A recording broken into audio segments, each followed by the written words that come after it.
पर जैसे ही वह बार से बाहर निकला उसने देखा कि उसकी पसंदीदा कार को किसी ने एक तरफ हटा दिया है। इससे पहले कि वह समझ पाता कि यह क्या मामला है, उसी समय जैले बार के अंदर से धीरे धीरे बाहर निकल आया। अरे भाई, इतना बुरा हाल है, गाड़ी गिर गई।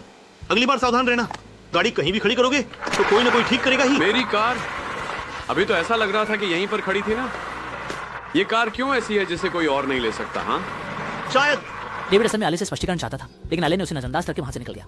इस समय डेविड को भी जमीन पर के निशान का मतलब समझ आ गया। उसने हुआ जाए से पूछा, क्योंकि तुम्हारी कार का नंबर पहला है तो इसका मतलब है कि तुम्हारी रेसिंग तकनीक सबसे अच्छी है। हुआ जाए जिन्हें कोई विरोध नहीं किया, ये स्पष्ट रूप से सभी का मानना है और इसने दाऊद की तुरंत रुचि को बढ़ा दिया।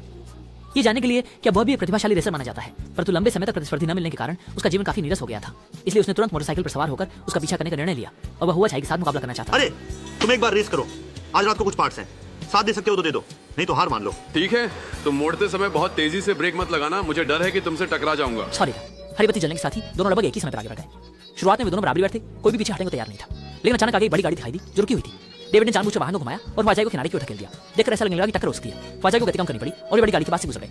इसके बाद ख्वाजा ने तेजी से एक्सीलरेटर दबाया और डेविड के पास आ गया। उसे बताया कि आप वहां स्पीड मत डेविड करो। को समझ में नहीं आया कि ख्वाजा का क्या मतलब था। वो एकदम से छोटे रास्ते में घुस गया, परंतु आगे अचानक बहुत सारे ट्रैफिक पुलिस दिखाई दिए। बेबस होकर वह मजबूरन आगे बढ़ा, सीधे बाहर निकल गए ताकि पुलिस कर्मियों के पीछे से बच सके। जब वे पुल के नीचे पहुंचे, दाऊद तुरंत रुके और बाइक को सीधे अंधेरे में धकेल दिया। रात के अंधेरे का फायदा उठाकर उन्होंने पीछा करने वालों से आसानी से छुटकारा पा लिया। इसके बाद उन्होंने ख्वाजा को अपने घर आने का निमंत्रण दिया।